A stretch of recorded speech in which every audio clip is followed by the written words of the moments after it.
Alright guys, welcome back to Tool Demo Tuesday. Today we're going to look at tension wrenches. This is going to be one of the most essential parts of your kit. And so, whether you're single pin picking or you're raking, you got to figure out what the right tension wrench is for that lock. And there are some that you can use in a lot of locks. Like this is one of my favorites. I use it in everything that I can. And in fact, this one's just out of a cheap Chinese set. And I actually have a company recreating it for me right now. At least they're going to try to. And hopefully it turns out great. But other than that, we're going to look at what happens when you use the wrong one. Things like binding up the core when you're trying to tension and not getting enough feedback. So let's go ahead and dive right in. We're going to push these out of the way a little bit. Grab our lock. Get you guys up here looking at the lock. Get this light out behind us. And we're just going to go like this. And drop this down a bit. So first we're going to talk about bottom of the keyway. You're going to find, like this, the one that I said is my favorite. That is going to be strictly bottom of the keyway, like this. Like that. We're going to go back and forth. And we're going to use bottom of the keyway like that. 90% of the time we're going to use it to rake. So I'm going to go ahead and grab this folding pick set that I have and show you that we would just go in here like this. Once we have that tension wrench in there, and rake that. Gives us plenty of room to do it.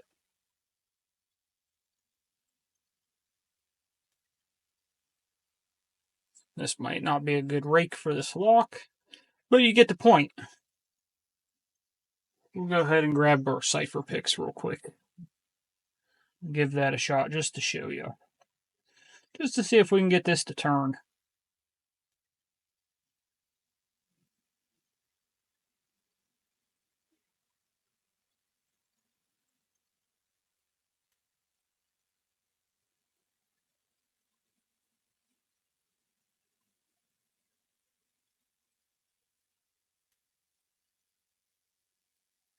There we go.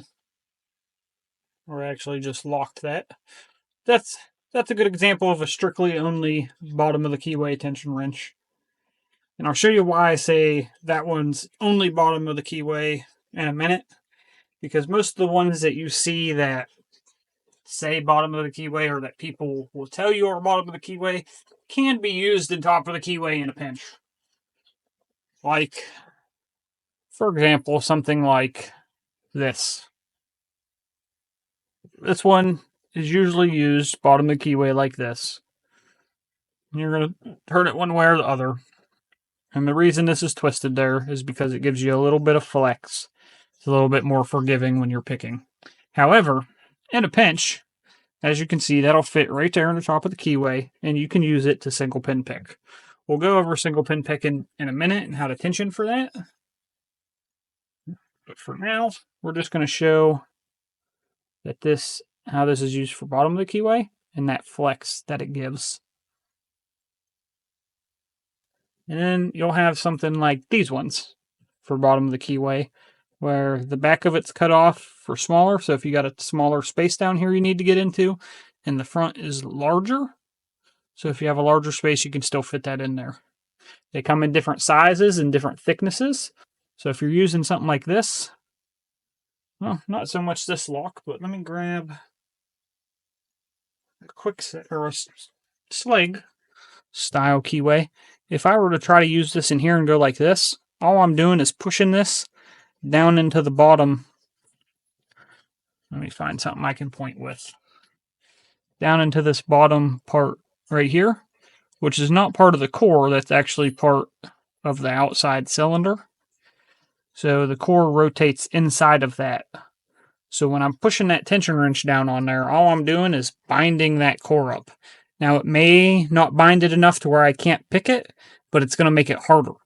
So what I would do is either try to come up a little bit and stay off of that, or try to pick it the opposite way if I'm raking, and then use a plug spinner if I'm out in the field. The other thing you could do is just simply not do that and single pin pick. If you're going to single pin pick, especially on a lock like this, a quick set, you can go bottom of the keyway and you still have enough room where that's out of your way. You can single pin pick without that tension wrench getting in the way. But more so than not, if you're single pin picking, you want to use top of the keyway.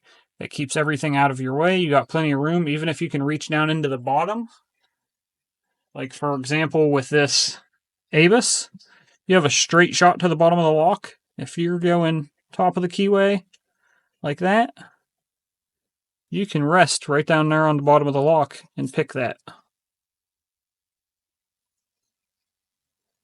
Now, another thing with single pin picking and top of the keyway is you want to make sure you have a thick enough tension wrench that you're not just wobbling in there like that, because that's going to make it harder to pick. It's still very much doable, but if you can get a tension wrench like, say, this one, where that fills that up, I have hardly any play in there at all before that core starts to turn. And that's going to be way better. So what you're going to do when you're single pin picking like this is you're just going to put that up there and hold your tension. And you're going to go through and find your binding pins and pick the lock. And I know this is at a bad angle, but that's because we're talking about tension wrenches today, not picking locks. Another thing you're going to have are these small, you're going to have all different sizes of tension wrenches. These small ones, like I said, can be used top of the keyway or bottom of the keyway. But you need to make sure that they're big enough where they're not binding on that outside there. That's one of the biggest things. If you're limited in your tension wrenches, like say you're carrying something like this, where it only has the one, it can be used for both in a pinch, just like the rest of them.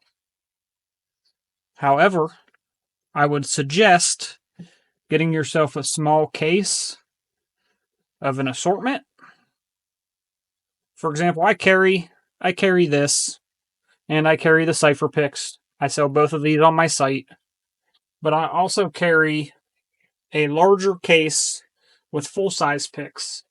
Eventually, I will be replacing the ones that I carry, just because, not that I have any issues with the one that I carry, but I'm trying to make a custom set where it's what I want in there and not just what comes with everybody else's kits.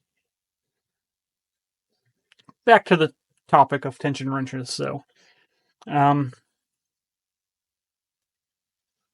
for how much force you want to put on there, a good place to start is you're only going to put as much force as you would a key.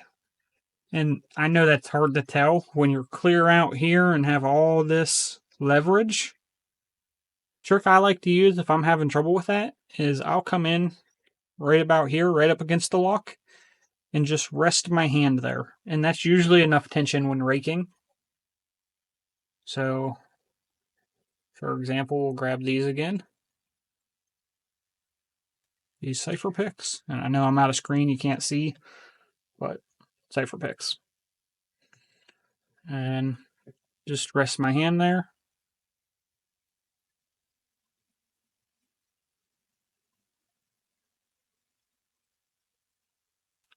And then usually I can tell whether that's going to be enough.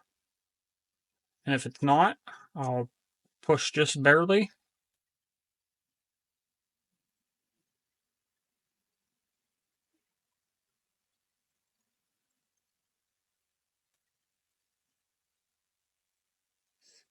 And sometimes it's just not going to work with that tension wrench and you need to grab something else.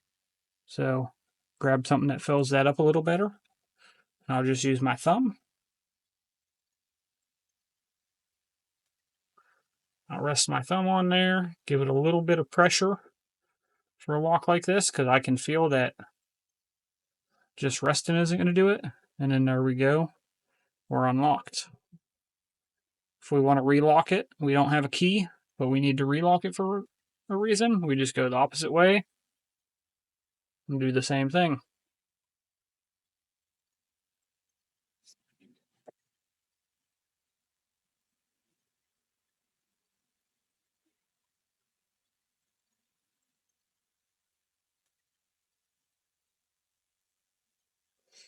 Everything I do, if I'm going clockwise, I like to go this way.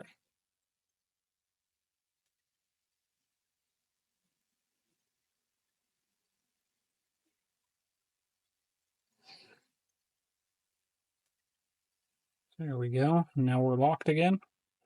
Just to show you. So tension wrenches, the sizes and the amount of space they take up in a lock matters 100%. And we don't talk about it enough. We don't talk about the force enough. We don't talk about how much leverage we're getting on some of these tension wrenches enough. And I think we need to do a better job of that. The other thing I see a lot of people going over is you have to have bottom of the keyway and use it in bottom of the keyway. You have to have top of the keyway and it's to be used in top of the keyway. But if you look, this tension wrench works just fine top of the keyway. But if you can flip it over, sometimes you might need a thinner one for that bottom, not much thinner, but if like I could get that in there right there, and it's going to work just fine. As a matter of fact, we'll demonstrate that it works just fine.